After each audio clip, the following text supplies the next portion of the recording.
আরে তোরা তো বেটা তোরা তো ছাত্র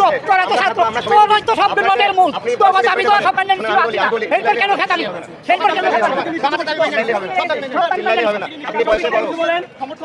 আমি একটু খেটে খাওয়া মানে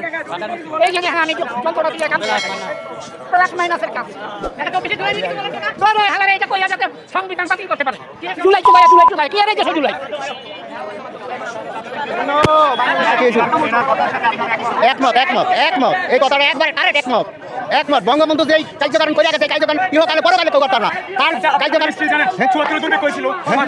সব আমি জানি আমি একজন মুক্তিযোদ্ধা আমি সব জানি আমি 2 নম্বর সেক্টর ছিলাম আমি একজন মুক্তিযোদ্ধা আমি সাইবেন আমার কার্ড সাইবেন আমি একজন মুক্তিযোদ্ধা আমি 2 নম্বর সেক্টর হ্যাঁ আমি হলাম তুমি মতলব ছাত্র আমি একজন মুক্তিযোদ্ধা এখন এই যে কাজগিরি শেখ হাসিনা কয়ে গেছে ইহকালে পরকালে সত্যি আমি দেখা যায় জীবনে এই বঙ্গবন্ধুর এই কাম করতে পারবো না মানুষ কোনো মানুষই আর কোনো দলের চাইবে না